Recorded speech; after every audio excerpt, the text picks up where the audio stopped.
Mungkin ada yang mau menyampaikan pandangan atau pertanyaan, saya persilakan.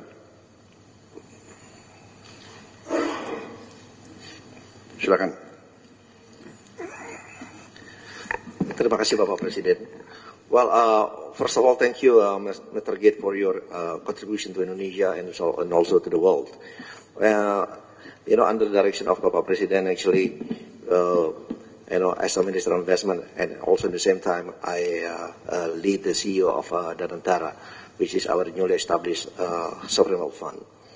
And yesterday morning, we had a discussion with your team, because in Danantara, we also setting up the Danantara Trust Fund. And, on the internal discussion, we are committed actually to put 1 to up to 2.5% of our dividend payout ratio. So if you look at the number, actually, every year in the Danantara Trust Fund, we are going to put every year at least $100 million. $100 million. And for the next 5 years, even 5 to 6 years, if we look at the number, actually we will pledge to put up to $1 billion in the Danantara Trust Fund. So there's a potential collaboration with Gates Foundation also, because we are looking also in the same line of industries such as education, health, sanitation, and poverty alleviation. So again, there's potential collaboration, and we look forward get your feedback also on this. Thank you. And ladies and gentlemen, I'm working with Pak Rosan basically because every year I have a 1 billion rolling over grant for all institutions, and most of them come from the Gates Foundation, like Global Fund, Gavi.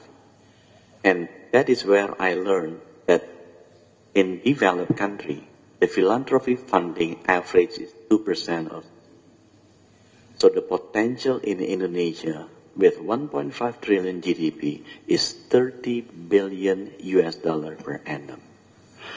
However, many Indonesians would like to give, but the money they give is not through Indonesia, but through other countries. Because during COVID, I received a lot of grant from Pak Mukhtar Sinarwijaya, from Tanoto Foundation, but through other countries. The reason is because we don't have a trusted entities, because trust cannot be forced. It has to be earned.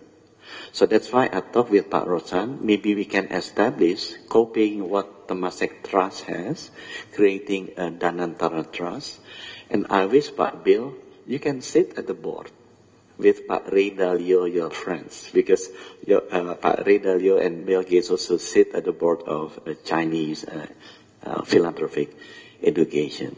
Pak Rosan have the ample of money as a catalytic functions, and I believe all of our friends here can contribute also, and you can also help to contribute. And Pak Gates have a systematic management that can help us earning the trust for these people so they can start giving the money to us. Thank you.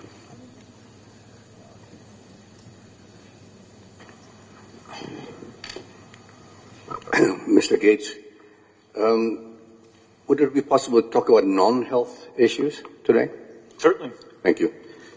My understanding is that you're very interested and you've invested a lot of money in renewable energy. I've had several meetings with one of your partners, Edward Jung, who is one of your partners, I believe still is one of your partners. So I'd like to know your thoughts about nuclear energy. SMRs, I understand you're in fact investing in Wyoming on nuclear energy, SMRs. You may know that our government is going to embark on a very ambitious nuclear power generation program. The second thing is on nature-based solutions. I'm very much into nature-based solutions and environmental issues. Reforestation, basically, is my passion, wildlife, and through wildlife, reforestation and restore habitats for wildlife.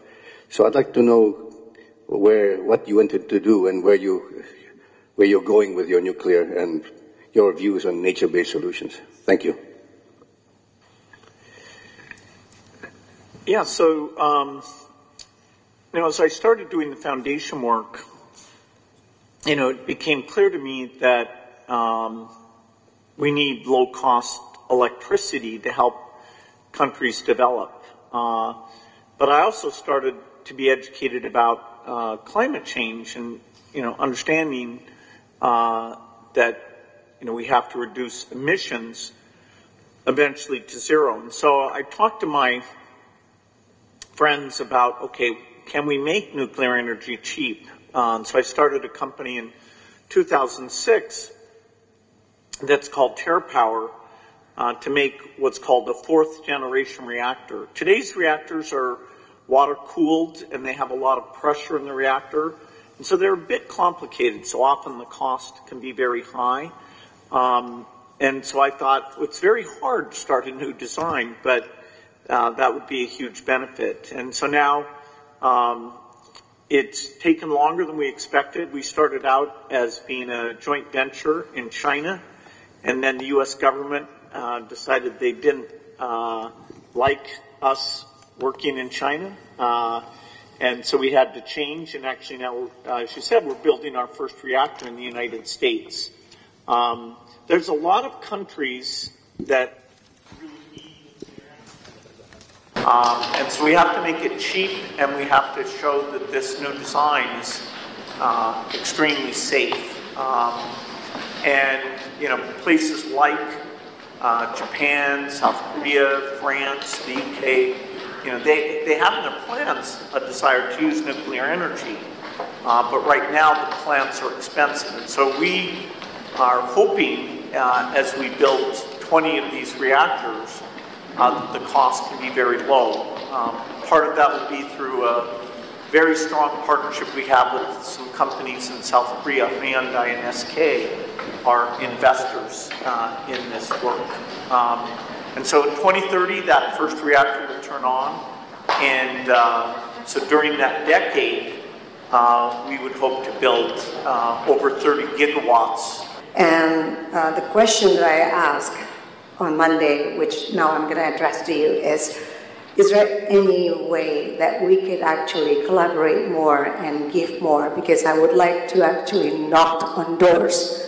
What Bapak di sini for, to everyone that's present here, because the government will not be able to do it alone. The private sector needs to actually contribute in eradicating illiteracy and improving the teaching quality. Hence, we can actually achieve higher order thinking. Unfortunately, that is the biggest hurdle that we experience in finding new talent in employment. And I heard Bapak Presiden had pushed for the AI learning and everything. Unfortunately, we don't have the infrastructure in terms of the brain capacity to even think properly to create simple tasks. So I wonder if we could actually use your co-pilot to be deployed to, around Indonesia, using the hands of CSRs, because there's no way we can do this alone. No way one party can do it alone. Using the tools of everybody's CSRs, as you said, nobody trusts to give money to people they don't know, like Pak Budi had said, and I completely agree with that. So if they know everyone that sits here and actually working for the same cause and the same vision, the basic need that we need is to help our teachers, teaching faculties all over Indonesia, from maybe -10 to become -5, -5 to become 0, and hopefully the more elite education could become more global standard. So it's a very big question, but that's basically the essence. Thank you. Yeah, so, obviously I think, if you've got two things that help the future of your country, that health and education, would go together. The healthier the kids are, less stunting, malnutrition, the more they can be educated, and then, of course, the more they're educated, then their, economic output allows the government to put more into health, and you get this virtuous cycle. If you look at education statistics in this region, the two exemplars would be Singapore and Vietnam. Singapore is kind of amazing, which is, okay, they're rich and it's partly cultural, but their education outcomes are really amongst the best in the world. Vietnam, for its level of income, is the best in the world. They run, and it's not through the use of technology. I'm a huge believer that, particularly as you get up into high school and college, that having access to these learning tools, these tutoring tools from AI will help. But the key thing that allows a country to be an exemplar is that they train the teachers well and they have very high expectations for the teachers. In some countries, the teachers are so politically strong that asking them to do this, what's called structured pedagogy, sometimes doesn't work well. Our education work is a very small part of the foundation, only about 4%, and most of it's in the US, but we have some partners in India. Ashish Dewan, who's actually a board member of the Gates Foundation. And India's a good story because 5 years ago I would have said to you, India is not very serious about education because the measurements, they weren't paying attention. But really in the last 5 years, they're adopting new practices, including structured pedagogy. They're seeing very good improvement from quite a low level.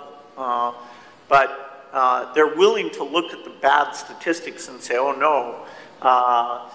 And they have a lot of interstate competition, whereas one state's doing something well, the other states are like, oh no, we have to catch up. So I think they're, even regionally, there's a lot that can be learned.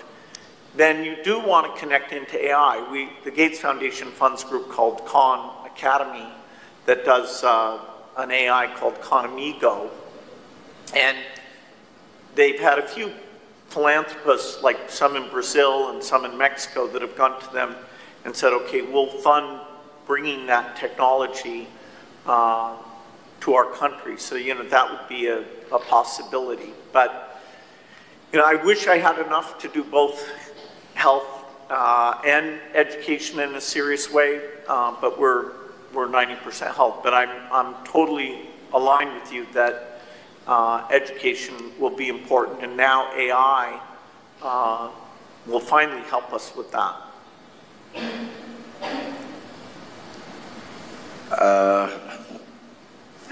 I think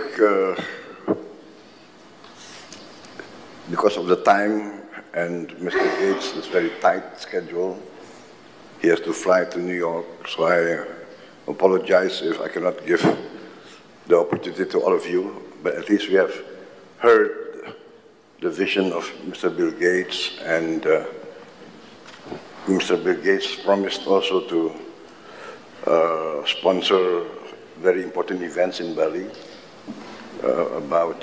First is about malaria, and the second is cervical cancer. Two important international conferences. Most of the important stakeholders around Asia Pacific will be there, and we are talking more and more about how we can interface and cooperate with the Gates Foundation on many critical matters. So I think we thank you, Mr. Bill Gates, for spending some time with us. And once again, I would like to thank you on behalf of the Indonesian people and the government for your commitment and your attention to important issues that we face. And yes, so we would like to acknowledge your great contribution, and also we would like to work together with you in the future. Once again, thank you very much. Yeah. Well, thank you all. You know, I look forward to coming up with partnerships and all these different areas. So it's great to be here. Ya, saya minta maaf yang barisan belum kenalan, saya kira bisa maju ke depan untuk kasih tangan ke beliau. Kapan lagi ketemu Bill Gates? Cepat-cepat, tukang foto cepat.